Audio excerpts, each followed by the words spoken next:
Have you ever promised yourself that you would change, yet still found yourself repeating the same old habits day after day? You once dreamed of success, of a better life, but every morning you chose comfort over action. Today's story tells about Aiden a young talented blacksmith who once sank deep into his own procrastination. He had everything: skillful hands, great ambition, but lacked one essential thing: discipline. And that very absence turned his talent into a curse. Until one day, an unexpected event struck, forcing him to face the truth. Only action and discipline could save him and the village he loved. And now, let's step into that story. The journey of a lazy man full of regret who became a shining blacksmith amid the flames of discipline and will. In a small village nestled at the foot of a mountain, there lived a young man named Aiden. The village of Woodshire, where he lived, was famous for its skillful craftsmen, but Aiden was a special case. Nature had blessed him with keen eyes and exceptionally deft hands. When he looked at a rough, cold iron bar, he didn't see lifeless metal. He saw the soul hidden within, the form of a sharp plow, an eternal iron rose, or a mighty sword. Aiden's talent was undeniable, yet his forge stood as a sad testament to one truth: talent alone destined to create greatness. His workshop was messy, covered in the dust of time and unfinished promises. In one corner lay a half-made set of farming tools, in another, an ornate iron gate missing a few crucial details. Every object stood as a monument to grand dreams abandoned by an invisible but powerful enemy: laziness. Aiden lived by his personal mantra: tomorrow, tomorrow he would finish, tomorrow he would begin, tomorrow he would become the greatest blacksmith. But his tomorrow never came. Aiden's procrastination didn't just affect himself. Woodshire was preparing for the Harvest Festival, the most important event of the year. The villagers had commissioned him to forge a new set of plow blades for the coming season, and an iron wind chime to hang at the village temple, to pray for favorable weather and fortune. Aiden gladly accepted, already imagining perfect creations and the villagers' praise. He told himself he still had plenty of time. He spent precious days sleeping in, wandering through the forest, and watching clouds drift by. Whenever someone asked about his progress, he would simply smile and reply, "Almost done, don't worry." Then, a sudden storm hit. Torrential rain caused a landslide that destroyed part of the main road leading into the village and swept away the only wooden bridge across the large stream. Trade was halted, and more importantly, repairing the bridge required special tools: large iron nails and sturdy metal braces, the kind that only Aiden's forge could produce quickly.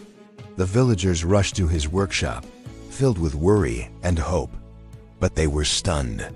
The iron bars still lay untouched in the corner, the forge was cold, and the festival tools were still unfinished. There wasn't a single nail or brace ready. The disappointment in their eyes pierced Aiden's heart like 1,000 needles. For the first time, he realized the tangible consequences of his laziness. It wasn't just his own unfulfilled dreams. It was the safety and prosperity of the entire community. He felt utterly useless. The talent he had always been proud of now felt meaningless. His dream of becoming a great blacksmith had turned into a bitter joke. In despair, Aiden remembered Master Rowan an old retired blacksmith who lived alone in a small house at the edge of the forest. People said he had once been the finest smith in the region, a man who could forge items that carried a soul within them. Aiden sought out Master Rowan's house. In contrast to his own messy workshop, the old man's home was simple yet incredibly neat. Everything was in its place, radiating peace and order. Master Rowan was sitting silently on the porch in meditation, still as a statue. Aiden bowed his head and told his story, his voice filled with shame and regret. The old man listened without scolding. After a long silence, he slowly stood up and led Aiden into his small forge. Pointing to the bellows, he said, "Inspiration is like this fire, my boy. It must be fanned to stay alive. But without someone patiently working the bellows, it will die out. Do you just sit and wait for a lucky gust of wind to fan your flame? Or will you create that wind yourself? Aiden stayed silent. Master Rowan continued, his voice calm yet firm. The secret of greatness doesn't lie in waiting for motivation or inspiration. They are fickle guests, they come and go without warning. The secret lies in something much simpler: discipline. It is when you force yourself to act even when every part of your body and mind screams for rest. You don't need to do anything grand. Start with the smallest things. He pointed to the cold anvil. Today, don't think about forging a whole bridge. Think only of one task: relight the fire. That's all. Even if you don't feel like it, do it anyway. Tomorrow, heat a single iron bar until it glows red. That's all. The next day, strike that bar 10 times with your hammer. Don't think about the result. Focus on the act itself. Strength doesn't come from one mighty blow, but from thousands of small, steady strikes day after day. That is discipline. Action creates motivation, not the other way around. The old man's words poured over Aiden's dry, weary soul like cool water. He returned to his forge and looked at the chaos before him. There was no inspiration at all. The lazy voice in his head whispered again, tempting him to sleep, saying it was too late. But this time, another voice, weaker but firmer, spoke up. He remembered Master Rowan's words. He stepped forward and began cleaning his forge. He gathered wood and lit the fire. The small flame flickered weakly at first, but as he patiently worked the bellows, it grew brighter, lighting up the workshop and warming his face. That night, that was all he did. The next day, he woke up feeling heavy and weary. But he forced himself back to the forge. He heated a bar of iron, watching it shift from black to red, to orange, to white hot. He didn't forge anything that day, he just observed. The following day, he picked up his hammer. The first strike was awkward, uncertain. Then the second, the third, gradually they grew surer. The real battle wasn't with the stubborn metal, but with himself, against the inertia that had seeped into his very bones. Many times he wanted to throw down the hammer, but the villagers' disappointed faces and Master Rowan's words kept him going. He focused on each breath, each swing. Slowly, something miraculous began to happen. Going to the forge no longer felt like punishment. The sound of hammer and anvil became a familiar symphony. He began with the nails and braces to fix the bridge. He didn't think about how many he had to make. He just focused on finishing one at a time.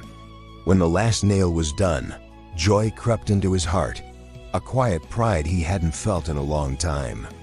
Motivation hadn't come first. It came after he acted. After delivering the tools to the villagers, Aiden didn't rest. He returned to his unfinished farm equipment. The energy from his earlier actions had become a steady flow. He worked passionately, losing track of time. The curves of the metal came alive under his hands. He finished the tools, then the wind chime. And finally, to redeem himself, he poured all his strength into a project he had long delayed, the iron gate for the village temple. He worked day and night, not from pressure, but from a rekindled flame of passion born from small sparks of discipline. When the harvest festival arrived, the villagers not only had a sturdy repaired bridge and sharp tools, but were astonished to see the new iron gate at the temple. It wasn't just a gate, it was a masterpiece. The wheat and crane motifs were forged with exquisite precision, almost lifelike. Aiden stood there, covered in soot, but his eyes shone with genuine pride. He was no longer the lazy, talented young man.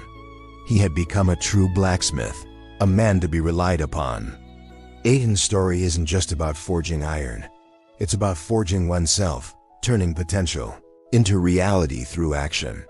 Motivation may be the wind that pushes your boat faster, but discipline is the oar. When the sea is calm and there's no wind, it's the oar that moves you forward, little by little, relentlessly.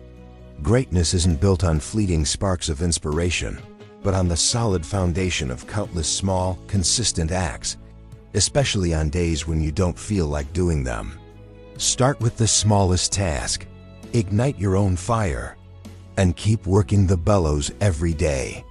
Because through those simple acts, you won't just create great works. You'll create a great person, yourself. Because through those simple acts, you won't just create great works. You'll create a great person, yourself. Every story here is not just a tale, but a small flame that lights up the soul, helping you realize the value of effort, of discipline, and of yourself. Because perhaps from one simple story, you may find the strength to become the best version of yourself, the one your future self will smile at with pride.